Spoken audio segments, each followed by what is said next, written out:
हम लोग जानते हैं जैसा कि ए की पावर ए इंटू बी की power, okay, a into b की पावर n इक्वल टू होता है ए की पावर n इंटू बी की पावर n, ओके।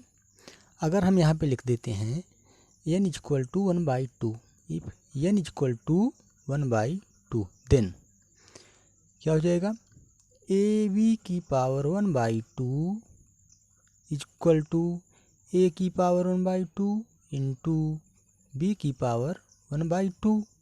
1/2 का मतलब होता है स्क्वायर रूट, पावर में 1/2 का मतलब क्या होता है, स्क्वायर रूट। तो हम इसको लिख सकते हैं यार a b square root of A b equal to square root of a into square root of b, okay. तो इस तरह से हमारे पास एक कंडीशन आती है, square root of A b equal to square root of a into square root of b. लेकिन इसमें ए एक टर्म एंड कंडीशन के साथ में इसका एक रिस्ट्रिक्शन है, ठीक। तो उसको हम उसके बारे में अभी हम बात करते हैं कि वो रिस्ट्रिक्शन क्या है। देखिए जैसे कि मान लीजिए हम 1 को क्या ले सकते हैं, आप बताइए कि square root of 1, square root of 1 क्या होगा, ये स्क्वायर रूट ऑफ 1 होता है 1, ओके, ठीक। अच्छा -1 भी कुछ लोगों को समझ में आएगा, तो -1 नहीं होता, ठीक है। तो +-1 नहीं लिखा जाता, स्क्वायर रूट 1 हमेशा 1 लिखा जाता है। अब कहीं पे अगर इस तरह से लिखा गया हो +-1 तो इक्वल टू होगा +-1, ओके, क्या होगा +-1। लेकिन अगर कहीं पे लिखा गया हो square root of 1, square root of 1 तो इक्वल टू ये 1 ही होगा, ठीक।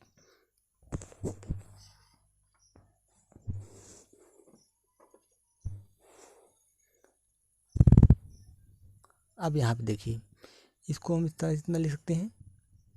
अब इसको हम लिख सकते हैं 1 को हम क्या लिख सकते हैं, 1 को हम क्या लिख सकते हैं, 1 को हम लिख सकते हैं -1 मल्टीप्लाइड बाई -1 लिख सकते हैं। तो हम इसको लिख दिए स्क्वायर रूट ऑफ -1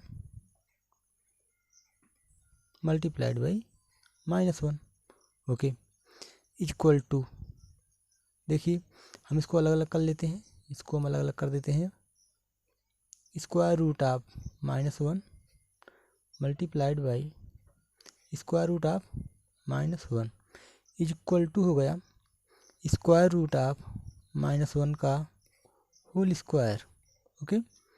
तो इक्वल टू हो जाएगा ये -1, ठीक। ये देखिए 1 इधर से 1 आ रहा है ना, इधर से 1 आ रहा है, तो ये क्या हो गया, ये 1 इक्वल टू -1। तो ये क्या ट्रू हो सकता है, ये ट्रू हो सकता है क्या, तो आप जानते हैं कि ये कभी भी ट्रू नहीं हो सकता है, ठीक।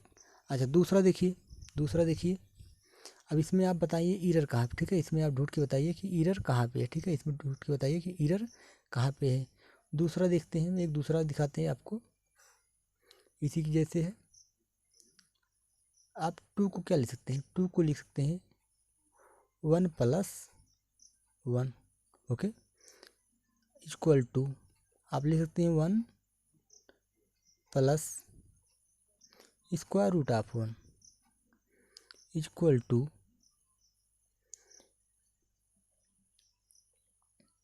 इसको आप लिख सकते हैं, क्या लिख सकते हैं,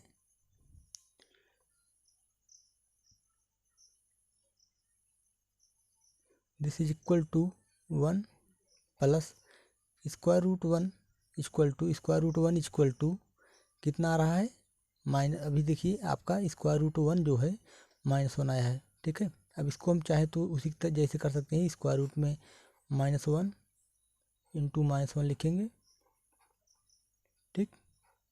उसके बाद जो है यही आपका क्या हो जाएगा, equal to 1 plus square root of -1, इसको अलग अलग कर देते हैं, square root of -1, okay, equal to हो जाएगा 1 और प्लस ए फिर -1 आ जाएगा, ठीक है, इक्वल टू 1 -1 इक्वल टू 0, ठीक है। तो क्या हो गया, 2 इक्वल टू क्या आ गया, 0 आ गया, ठीक। तो फिर ये 2 इक्वल टू क्या आ जा रहा है, 0 आ जा रहा है। तो इस तरह से अगर हम इस कंडीशन इसको हम पढ़ लेते हैं और कंडीशन नहीं जानते हैं इसकी, तो हमारे पास ये बहुत सारे पैराडॉक्स आ जा रहे हैं, ठीक है, बहुत सारे कॉन्ट्राडिक्शन आ रहे हैं, ठीक। तो हम इसको नहीं बता सकते कैसा हो रहा है। तो इसके लिए कंडीशन क्या है, इसके लिए कंडीशन होती है a b greater than or equal to 0, मतलब ए और बी में से कम ए या फिर बी या फिर दोनों 0 या 0 से बड़े होने चाहिए। ओके, ये कंडीशन होती है। तो इसको याद रखिएगा। ए कब होता है? जब ए और बी क्या हों, less than or equal to 0 हों। माफ़ कीजिएगा, लेस देन लेस देन 0, ठीक है, लेस देन 0। तो फिर A square root of A B is not equal to square root A into square root B. ठीक, तो ये कंडीशन हमेशा याद रखिएगा। ठीक है।